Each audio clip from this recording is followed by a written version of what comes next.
Last year, a West Michigan real estate developer was championing the idea of dredging the Grand River to provide powerboat access from Grand Rapids all the way downstream to Lake Michigan.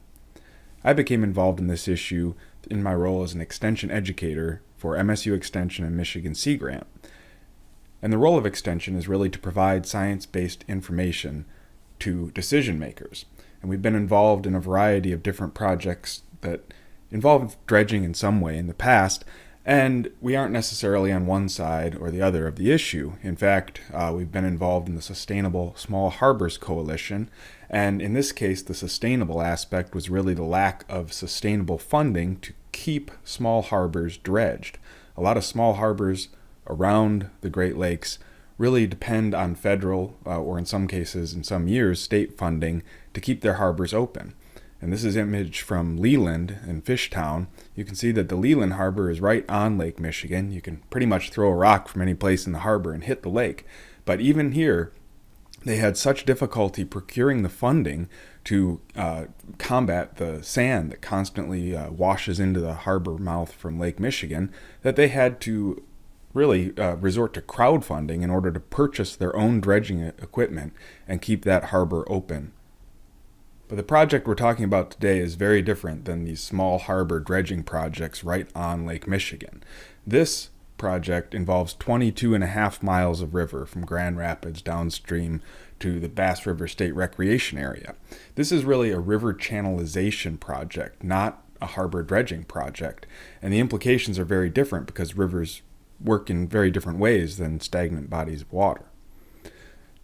So what is river channelization? It is the straightening, widening, or deepening of stream channels, along with clearing or snagging to remove all of the woody debris and other stuff in the river that washes down and would potentially impede navigation. So at first this might seem like no problem. You make the water a little deeper, you allow for bigger boat traffic to come through, and you increase the economic benefits of tourism associated with that boat traffic. So if you deepen part of the river, there are unforeseen consequences. If you make the water deeper, you also increase the water velocity. And this has implications for the whole river, not just the area that you deepened. If you have water and sediment existing in a river channel where there's always some current flow, it reaches what's called a dynamic equilibrium between the flow of the water and the particles that are carried downstream either within the water column itself or on the bottom as bedload. So when you channelize a river, you disrupt this dynamic equilibrium, and the river over time will shift and redistribute particles. You'll see an increase in erosion in some areas and increase in deposition of sediments in other areas as the river kind of fights to regain its natural course. So stream ecologists speak about the four-dimensional nature of rivers. This means we have vertical dimensions, longitudinal, lateral, and temporal, which would be through time. And when you impact one aspect of the river, you impact all of these other dimensions as well. In this case, we're talking about increasing depth. And as I mentioned, that also increases velocity within that channel. But this also really affects the lateral dimension, because if you lower the bottom of the river, you're also going to lower the surface of the river. There's still the same amount of water coming through, right? So this potentially lowers the level of the surface of the river, making other parts of the river shallower. And this includes the floodplains, the backwater habitats where we have a lot of good wildlife and fish nursery habitat. You also affect the longitudinal dimension. This means we have downstream and upstream effects.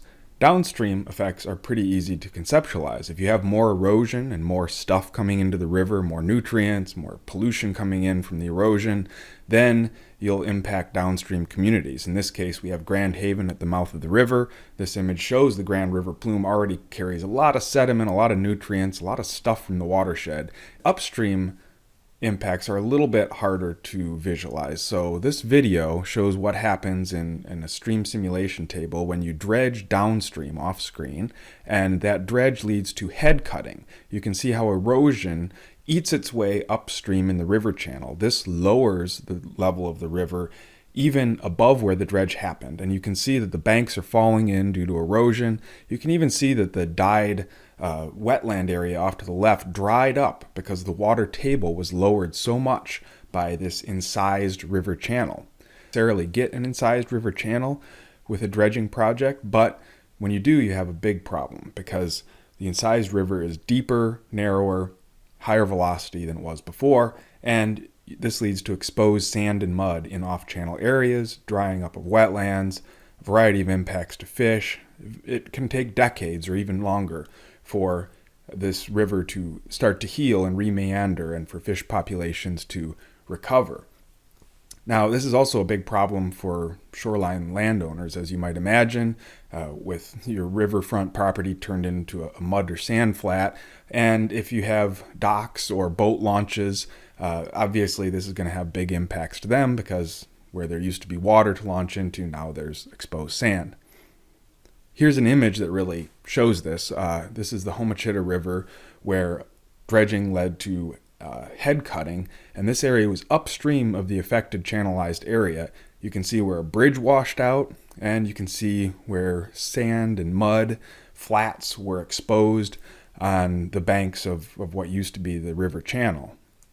In fact, the Homochitto River was transformed from a river about 200 to 300 feet wide into a sand-filled floodplain over 3,000 feet wide. And the river became so incised that the river bottom dropped 15 feet in elevation from all the erosion that occurred. We've seen a lot of effects to different systems around the world, and one of them is that the peak sediment load increases. Sediment in the river leads to a muddier or dirtier look, right? Because the water is carrying more particles. In fact, the river carried 7 times as many particles in the River Main, Ireland, after dredging. This turbidity is a measure of how muddy basically the water is, and turbidity increased 2.5 to 4.5 times in channelized stretches of the Missouri River. The Missouri River also lost side channel areas, and these are important because if you have an island in the main river, one side will typically be a little deeper than the other being the side channel, and if you artificially deepen one channel even more, that side channel area can become so shallow that it transforms into terrestrial habitat. So basically, your island becomes a peninsula, and you lose that important side channel, which typically is a good place for, again, fish nursery habitat and wildlife and things like that, because they can get some refuge from the degraded, channelized portion of the river in the side channels. Of course, that can't happen if you eliminate the side channel. Boat wakes are another issue. In one study in New Zealand where this was studied, they found that 18-foot boats generated 100 times more power than natural waves in the river. This also led to 20 times as much suspended sediment from those wakes hitting the sides of the river at a much higher velocity than natural waves would in a small river. Now, again, this is especially concerning for the Grand River because the proposal that was being talked about last year would have allowed for boats potentially up to 49 feet long to travel up and down the Grand River. And the study from New Zealand only dealt with 18-foot boats. So we can imagine much stronger waves, much more impact from the Grand River. So when you have all of these physical effects, you will also affect the biological community of the river. Benthic macroinvertebrates are small insects and other creatures that provide a lot of the food for fish in rivers, and they declined by 90% after channelization in the River Moy. In the Missouri River, benthic macroinvertebrates were at 8.5 times higher densities in unchannelized sections versus the channelized and degraded sections. Also, we lost a lot of really valuable sensitive species like salmon and trout in some rivers. In the River Boyne, the ratio of salmon and trout to other fish declined from 14.1 to 5.1.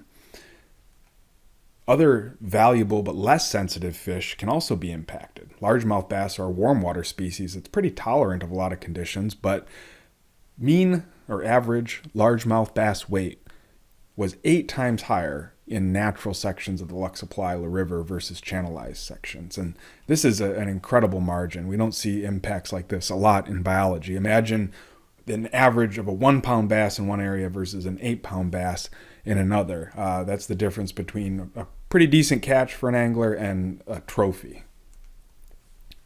Overall biomass fish also can decline.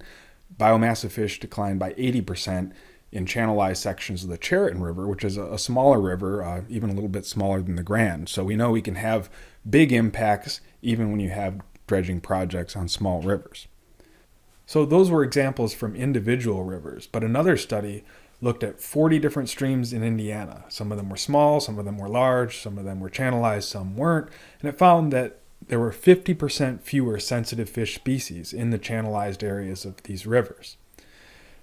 Also, the Grand River itself has been studied, not very extensively, but there was a study in 1978 related to an earlier proposal to dredge the river, and it noted that dredging the river would definitely cause impacts to spawning fish and was one of the prime considerations that led to the river not being dredged at that time.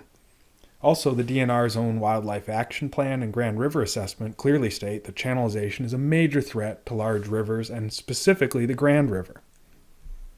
So the bottom line is channelization is bad for rivers. Research is really needed to determine how bad and where the effects would be worst, but the basic conclusion looking at the literature from around the world is that channelization is generally not a good thing for the life of the river. The material on the previous slides was part of a literature review that was conducted for the Ottawa County Board of Commissioners. They asked me to create this literature review to give them a good idea of what to expect if the Grand River was indeed channelized. So, in addition to providing the review of published literature, as the year went on, we made an effort to get out in the field with biologists from GVSU and MSU Extension, along with the Grand Rapids Museum and others, to try to ground truth some of the claims that were being made about the river and the potential impacts. So before we get into that, I want to speak a little bit about the riffles and pools that are present in natural rivers. Riffle is a type of habitat that has large particles, boulders, cobbles, maybe gravel, and the water has trouble eroding these harder particles, so water tends to be shallower and faster as the river rushes over the riffles. This creates pool habitats below where the water scours out softer sediments. And from a fish's point of view, both of these habitats are important. The riffles are important because they have these hard particles that provide refuges for insects between the particles, and they also provide an excellent place for fish to incubate their eggs. The pools are important because large fish like to hang out in the security of the deeper pool water, and they also like to save energy by resting in the pool and waiting for food to drift down from the riffle above. So both of these are important to fish, and dredging, by definition, removes the riffle habitat and also degrades the pool habitat. Because dredging scoops out the shallow, hard-bottomed areas with large particles like gravel and cobble and boulders, and this also drops the level of the water in the pool. So essentially, you make the whole river homogeneous. You get rid of the shallowest areas, you get rid of the deepest areas, and this really leads to a degradation of the entire river habitat for fish, for insects, and also for mussels, which often need one or both of those habitats.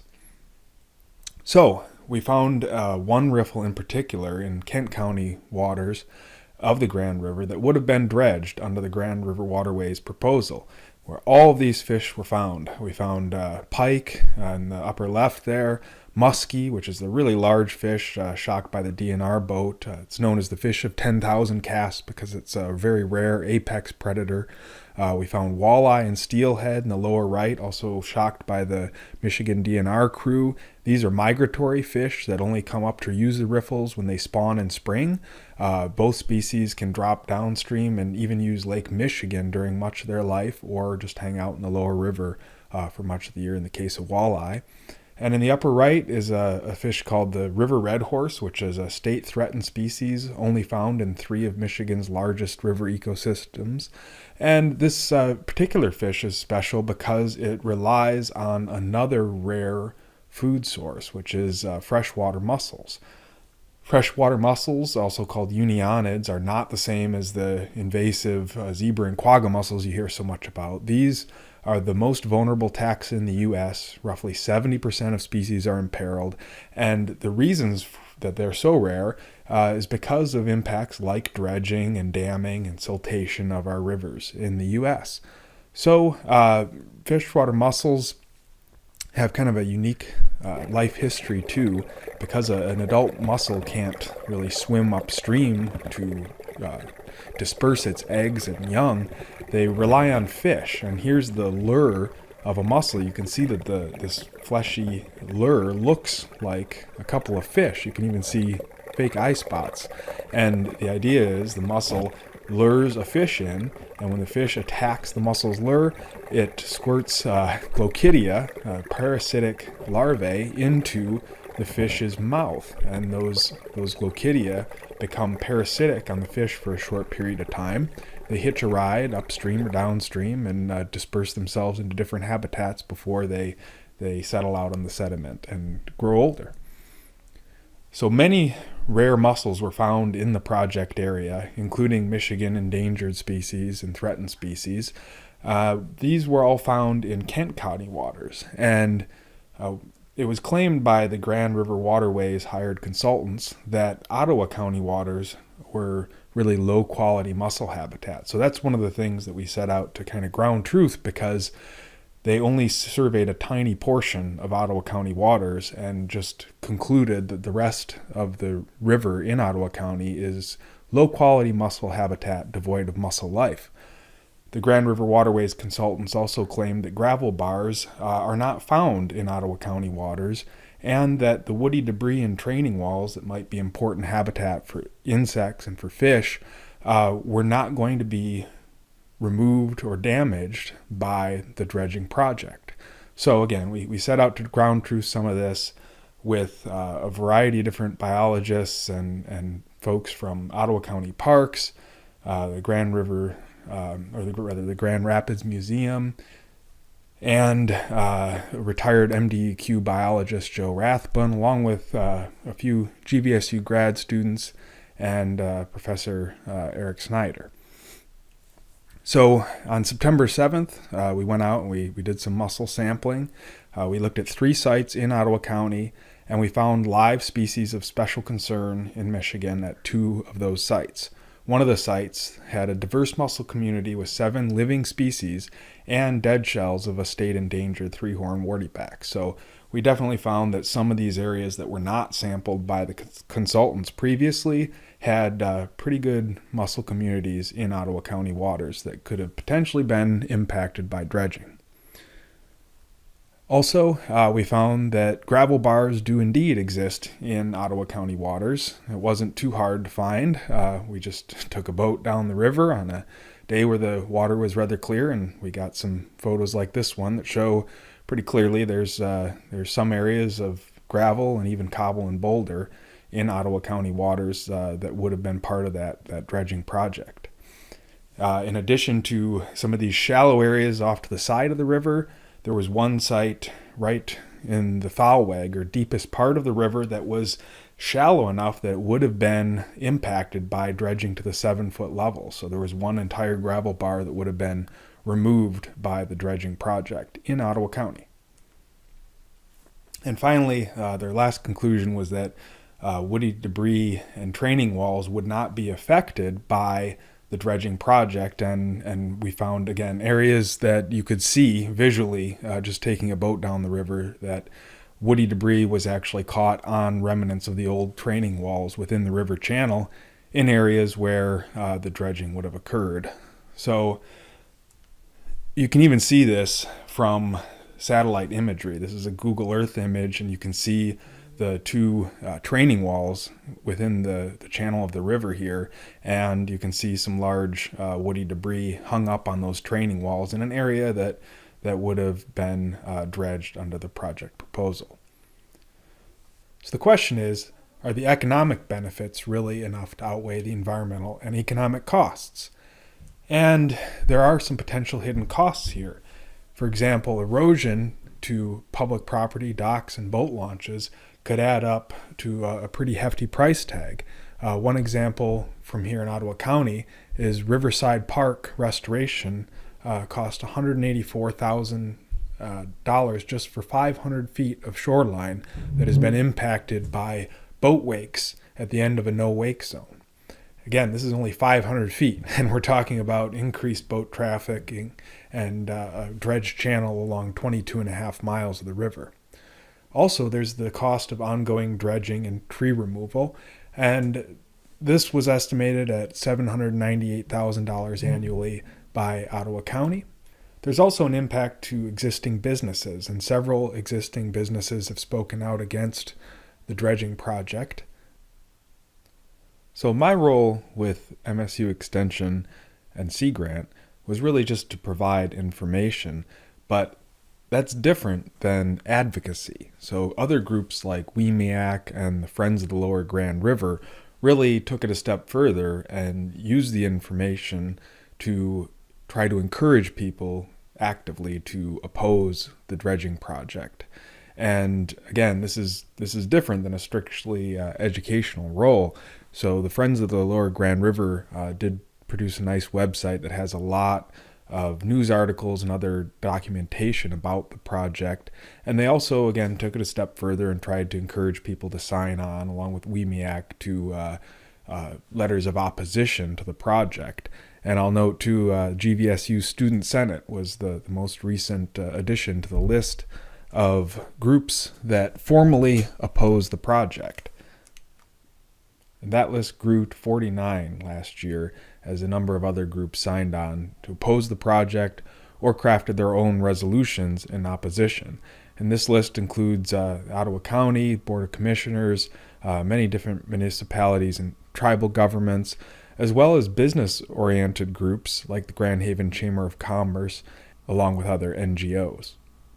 After it became clear that local governments, riparian landowners, and businesses were largely opposed to the project, the DNR formally scrapped plans for dredging in November of 2019, saying that it would disrupt fish habitat, natural vegetation, and the general health of the river. And although people on both sides of this debate really disagreed about how the river should be utilized, I think everyone could really agree with the fact that we have a great resource out there in the Grand River, and it would probably be a good thing to have more people taking advantage of that and getting out to enjoy the river.